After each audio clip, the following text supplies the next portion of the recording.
Hello everyone, আসসালামু আলাইকুম and welcome back to Kohinoor. আশা করি সবাই অনেক ভালো আছেন। আজকে না আমি আপনাদের সাথে মোমবাতি বানানো শেয়ার করব। না মানে মোমবাতি কেক আর কি।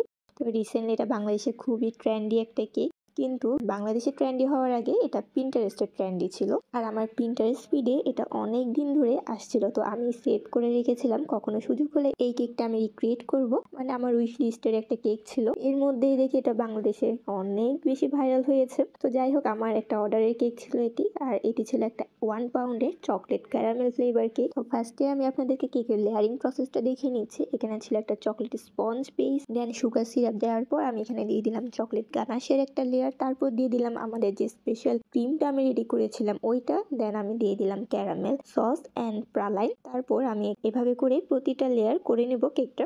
এখানে আমার 2টা ক্যান্ডেল হবে, যেহেতু কেকগুলো অনেক বেশি চিকন ছিল, ক্যান্ডেলগুলো একটু হাইটের মধ্যে ছিল। তো ওই জন্য আমি কেকগুলো বেক করেছিলাম 3 ইঞ্চি মোল্ডে। তো যেহেতু খুবই চিকন ছিল তাই কেকগুলা লেয়ারিং করার টাইম এবং ফিনিশিং করার টাইম একটু কষ্ট হয়ে গিয়েছিল আমার। চেষ্টা করবেন চকলেট ফ্লেভারের মধ্যেই করতে, তাহলে খুব ভালো একটা স্মুথ ফিনিশিং দেওয়া যাবে। পাশাপাশি কেকগুলো ডেলিভারিতে ড্যামেজ হয়ে যাওয়ারও চান্সটা একটু কম থাকবে। আর নিচে একদম ঠিক একটা চকলেট গানাশ ইউজ করার চেষ্টা করবেন, তাহলে কেকগুলো বোর্ড থেকে স্লাইড হয়ে যাওয়ার চান্সটা থাকবে না। আর যেহেতু এগুলো হাইটেড কেক, অবশ্যই এখানে পাইপটা ইউজ করবেন। আমিও ইউজ করেছি যে সেফটি পাইপগুলো আমরা কেকের মধ্যে দিয়ে থাকি, ওই পাইপগুলো ইউজ করতে হবে। তারপর ক্যান্ডেলের রিয়েলিস্টিক লুকটা দেওয়ার জন্য এখানে আমি হোয়াইট চকলেট গানাশটা ইউজ করছি। হোয়াইট চকলেট গানাশ ড্রিপিংগুলো অ্যাড করার আগে কেক দুটো ভালোভাবে ফ্রিজিং করে নিতে হবে। ভালোভাবে ফ্রিজিং করা না হলে আপনার যে হোয়াইট চকলেট গানাশটা আছে এগুলো কেকের উপর ভালোভাবে বসবে না, এগুলো স্লাইড হয়ে পড়ে যাবে। তো এখন আমি আপনাদের সাথে হোয়াইট চকলেট গানাশের রেসিপিটা শেয়ার করছি। এখানে আমাদের একদম ঠিক একটা চকলেট গানাশ লাগবে,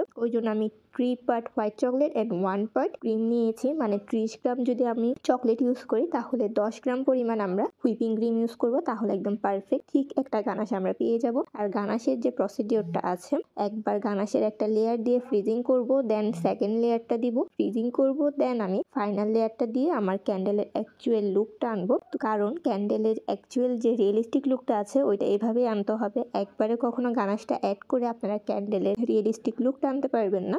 সেম ভাবে আমি 2টা কেকের মধ্যেই হোয়াইট চকলেট গানাশটা অ্যাড করে দিব। আর এই কেকটা ছিল একটা সারপ্রাইজ কেক, এটা রাত 12টায় ডেলিভারি হয়েছিল। আর এটার সাথে ছিল রোজ অ্যান্ড একটা ড্রেস, যেটা গিফট হিসেবে গিয়েছিল। তো ড্রেসের সাথে ম্যাচ করে আমরা কেকের কালার কম্বিনেশনটা রেখেছিলাম হোয়াইট অ্যান্ড অ্যাশ কালার। যদিও আমার ফার্স্টে কেকের কালার কম্বিনেশনটা হওয়ার কথা ছিল white and red colour, but last মোমেন্টে ড্রেসের সাথে ম্যাচ করে কেকের কালার কম্বিনেশনটা আমাকে চেঞ্জ করতে বলা হয়। কেকগুলো একদম মিডল পার্টে আমি 2টা ক্যান্ডেল দিয়ে দিলাম, যাতে পরবর্তীতে ক্যান্ডেলগুলো জ্বালানোর পর এই কেকটা একদম রিয়েল ক্যান্ডেলের মতো লাগে। তারপর ছিল কিছু কাস্টমাইজেশন, এখানে ছিল একটা রাইটিংটা আমি অ্যাড করে দিলাম। তারপর ছিল কিছু ফ্লাওয়ার্স, এখানে ফ্রেশ রোজ ইউজ করা হয়েছে, এগুলো রিয়েল রোজ ছিল। সাথে ছিল কিছু সুগার পাল। তো আমি আমার মতো করে কাস্টমাইজ করে দিয়েছিলাম, আমাকে যেভাবে বলা হয়েছিল, যাতে নিজের মতো করে কিছু করি।